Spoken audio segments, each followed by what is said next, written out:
After pregnancy பாப்பா பிறந்ததுக்கப்புறம் சுத்தமாக பாலே வரலையா, தாய்ப்பாலே கொடுக்க முடியாமல் கஷ்டப்படுறீங்களா, ஃபார்முலா மில்க் கொடுத்துட்ருக்கீங்களா, அப்போ உங்களுக்கு தான் இந்த வீடியோ. ஆக்சுவலி வந்துட்டு அந்த மாதிரி மில்க்கு வராததுக்கு காரணம் யார் தெரியுமா? அந்த பேபியுடைய மதர் தான் காரணம். அவங்க ப்ரெக்னன்சி டைமில் ஒழுங்காக சாப்பிட்ருந்தா கண்டிப்பாக நல்லா பால் வந்திருக்கும். ஆஃப்டர் 1 இயர் கழித்து நீங்கள் 6 மந்த்து கழிச்சும் சாலிடு ஸ்டார்ட் பண்ணும்போது பேபி நல்லா சாப்பிடுவாங்க. நீங்கள் எவ்வளோக்கு எவ்வளோ பாப்பா வயிற்றில் இருக்கும்போது ஃபுட்டு நல்லா எடுத்துக்கிறீங்களோ அதை பேஸ் பண்ணி தான் பாலும் வரும். பாப்பாவும் 6 மந்த்துக்கு அப்புறம் சாலிடு நல்லா சாப்பிட ஆரம்பிப்பாங்க. நீங்கள் சாப்பிடாமல் வாமிட்டிங் வருது, மயக்கம் வருது, ஸ்ட்ரெஸ்ஸாக இருக்குது இப்படிலாம் பண்ணிவிட்டு சாப்பிடாமல் இருந்தீங்கன்னா ப்ரெக்னன்சி டைமில் கண்டிப்பாக மலச்சிக்கல் ஃபேஸ் பண்ணுவீங்க. மயக்கம் வரும். சாப்பிடாததுனால தான் இதெல்லாம் வரும். சாப்பிட்டீங்கன்னா கண்டிப்பாக இந்த ப்ராப்ளம்லாம் இருக்காது. என்னுடைய ப்ரெக்னன்சி ஜேர்னியில் என்னுடைய 2வது பேபிக்கு வந்து 7 மாதம் வரைக்கும் எனக்கு வாமிட்டிங் இருந்துச்சு. நான் வாமிட் பண்ணிவிட்டு திருப்பி போய் சாப்பிடுவேன்.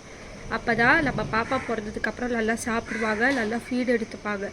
எல்லாமே உங்கள் கையில் தான் இருக்குது. பாப்பா நல்லா வயிற்றில் பிறக்கிறதுக்கும் நீங்கள் சாப்பிட்ற ஃபுட்டில் தான் இருக்குது. நீங்கள் எவ்வளோக்கு எவ்வளோ ஹெல்த்தியாக ஃபுட்டு சாப்பிட்றீங்களோ அவ்வளோக்கு அவ்வளோ உங்கள் பாப்பா நல்லா ஹெல்த்தியாக இருப்பாங்க, நல்லா சாப்பிடுவாங்க, நல்லா ஆக்டிவாக இருப்பாங்க. ஸோ தயவு செஞ்சு சாப்பாட்டில் மட்டும் குறை வைக்காமல் சாப்பிடுங்க. வீட்டில் இல்லாதான் ஹஸ்பண்ட் கூட சண்டை போட்டாலும், மாமியார் கூட சண்டை போட்டாலும், இல்லை ஸ்ட்ரெஸ் ஆனாலும் சாப்பாட்டில் அந்த கோவத்தை காமிக்காதீங்க. பாப்பா பிறந்ததுக்கப்புறம் பாப்பாவுக்கு வேண்டிய எல்லாத்தையும் ஃபேஸ் பண்ண வேண்டியவங்க மதர் மட்டும்தான். ஸோ அந்த மதர் ஒழுங்காக சாப்பிட்டாதான் பாப்பாவும் நல்லா இருப்பாங்க. உங்களுக்கு தொல்லை கொடுக்காம நீங்கள் உட்கார சொல்கிற இடத்துல உட்காந்து சாப்பிடுவாங்க. 7 மாதம் இருக்கும்போதே அவள் தட்டில் உட்காந்து அவளே சாப்பிட ஆரம்பித்தான். காரணம் நான் நல்லா சாப்பிட்டது. என் பையனுக்கும் சரி என் பொண்ணுக்கும் சரி நான் வீட்டில் இருக்கிற ப்ராப்ளத்தெல்லாம் சாப்பாட்டில் காட்ட மாட்டேன். எனக்கு இல்லாதான் மயக்கம் வந்தாலும், ரொம்ப ஸ்ட்ரெஸ்ஸாக இருக்க மாதிரி இருந்தாலும், வாமிட்டிங் எவ்வளோ எடுத்தாலும் சாப்பிட்ற விஷயத்தில் கரெக்டாக இருப்பேன். ஸோ சாப்பிட்ற விஷயத்தில் மட்டும் கோவத்தை காமிக்காமல் நல்லா சாப்பிடுங்க.